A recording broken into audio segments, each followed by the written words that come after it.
కాదు అనే విషయం కూడా మీ అందరికీ తెలుసు.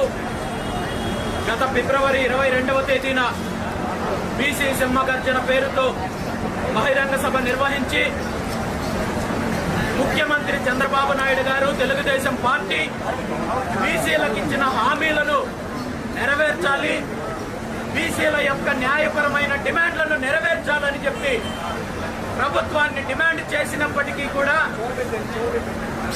ఆ రోజు నుండి ఈ రోజు వరకు ప్రభుత్వం కానీ ముఖ్యమంత్రి చంద్రబాబు నాయుడు గారు కానీ ఎక్కడ దీని మీద స్పందించకపోగా ఈ ప్రధాన 5 డిమాండ్లకు సంబంధించి తప్పుడు ప్రకటనలు ఇవ్వడము, కుట్రలు చేయడము మనం చూస్తున్నాం. ఇందులో ప్రధానంగా బీసీలకు రక్షణ చట్టం కల్పిస్తామని చెప్పి ముఖ్యమంత్రి చంద్రబాబు నాయుడు గారు, నారా లోకేష్ నాయుడు గారు ఎన్నికలకు ముందు పూర్తి స్థాయిలో హామీ ఇచ్చారు.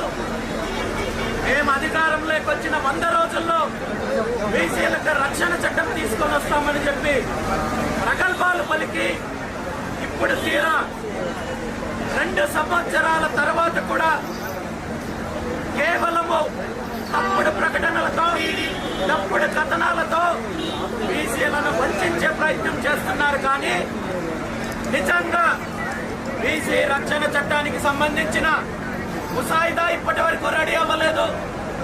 దీనికి సంబంధించి కమిటీ లేదు, దీనికి సంబంధించి చర్చలు లేవు, దీనికి సంబంధించి గత 10-15 సంవత్సరాల్లో బీసీలకు జరిగిన అన్యాయం పైన, దాడుల పైన, హత్యల పైన అధికారుల నుండి కానీ, కలెక్టర్ల నుండి కానీ ఇటువంటి నివేదికలు తెప్పించుకోకుండా కేవలం ప్రకటనల ద్వారా ప్రజలను, బీసీలను మభ్యపెట్టే కార్యక్రమం చేస్తున్నారు. కాబట్టి దీనికి నిర్దిష్టమైన రక్షణ చట్టం కోసం చిత్తశుద్ధితో ప్రభుత్వం, ముఖ్యమంత్రి చంద్రబాబు నాయుడు గారు నిర్ణయం తీసుకోవాలనేది మా మొట్టమొదటి డిమాండ్.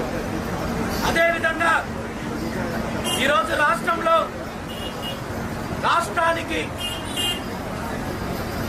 ఏదైతే అమరావతి ప్రాంతాన్ని రాజధానిగా నిర్ణయించారో, ఈ అమరావతి రాజధాని అంటే కేవలం ముఖ్యమంత్రి చంద్రబాబు నాయుడు గారి కుటుంబానికో, లేదంటే వారి పార్టీకో, లేదంటే వారి సామాజిక వర్గానికో సంబంధించింది కాదు.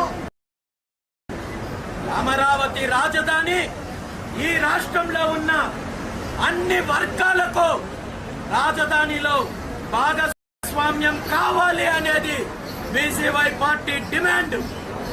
ఎందుకంటే గతంలో